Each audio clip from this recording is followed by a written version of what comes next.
Unforgettable stories out of Western Jamaica from the scrapbooks of Adrian Feather. As the undisputed capital of Jamaica's football between the mid-1980s and 1990s, very few teams came into the region and left with a victory, as teams like Seba United, Wadada FC, Violet Kickers totally defended the region by keeping the National Premier League trophy here. From time to time, an exceptional player would show up on a visiting team, but they rarely outshone the Western Jamaica stars. Players like Raymond Dijab Webb and Gary Wasom of Waterhouse, Rowan Palmer, Thomas McLean and Lenworth Hyde from Boystown, and Kevin Pele Wilson and Byron Earl from Arnett Garden are all good players who would have had exceptional games in Montego Bay over the years. However, there was one player who was not only hot, he was bubbling like a chalice. That player was Volvo's devastating midfielder, Andrew Feather Mop Bailey, who seemed to save his best performances for games against Wadada FC and Seba United before jumper crowds at Jarrett Park. He seemed to take special pleasure in taking on players like Seba United's Stephen Zarbol Thompson, Alan Ply Latti and the great Alton Noah Sterling.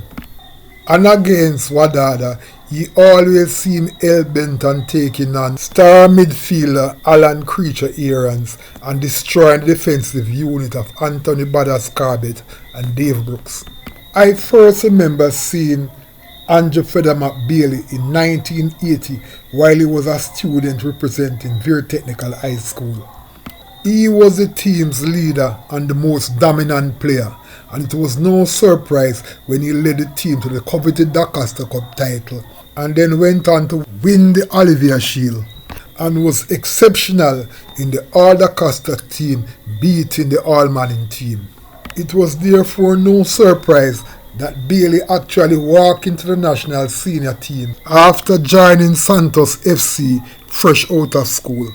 While Bailey was a prolific goal scorer playing out of midfield, what made him super special was his ability to kick the ball with both feet. He was a master at getting goalkeepers to duck, firing shots from 35 and 45 yards out. It was in the 1986 Craveney NPL season that Western Jamaica began to feel the real wrath of Andrew Feather Mop Bailey. One game at Jarrett Park will be long remembered when he showed that he refused to be intimidated after an elbow in the face from Alton Noah Sterling caused him to buckle to his knees. He later responded with ferocity, flooring Sterling with a box from behind. His action infuriated the Montego Bay fans who were not accustomed to seeing their hero on the ground. And despite him getting a red card, after the game, angry Seba fans pelted the Volvo bus with stones and the police had to escort them out of Montego Bay. To show that he was not easily intimidated, within weeks he was back in Montego Bay, silencing the Wadada fans with his magic. Later that season, Bailey mended fence with Seba when they invited him to play a friendly game and he accepted the invitation.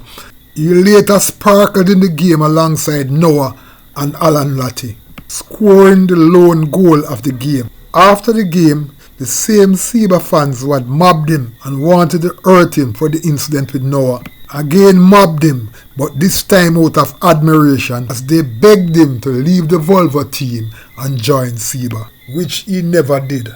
There was another game against Seba that churned out one memorable experience for me. I was behind the goal shooting photographs for the Western Mirror when Bailey pounced on a cross from one of his Volvo teammates and sent a rocket-like header past Seba's goalkeeper Ian Divey Thorpe.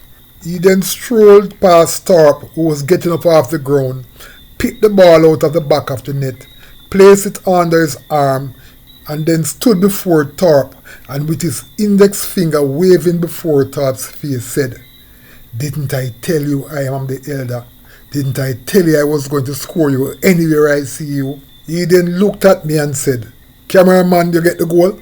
After the game, I asked goalkeeper Thorpe what was that all about, and he told me he was one of the goalkeepers at Veer when Bailey was kicking up a storm in 1980. Like many gifted footballers out of rural Jamaica who suffered through non-selection to the national team because of the football politics at the time, should have played for Jamaica many more times than he did.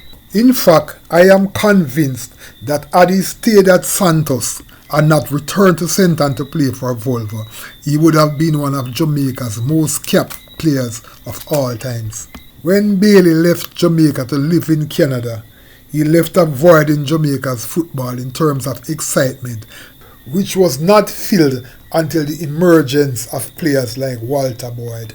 In looking back at the impactful impression Andrew Feather Mop Bailey created on games at Jarrett Park, I absolutely have no reservation in saluting him as a footballer of excellence, one who has left many happy memories at Jarrett Park, which makes his story one of the unforgettable football stories out of Western Jamaica.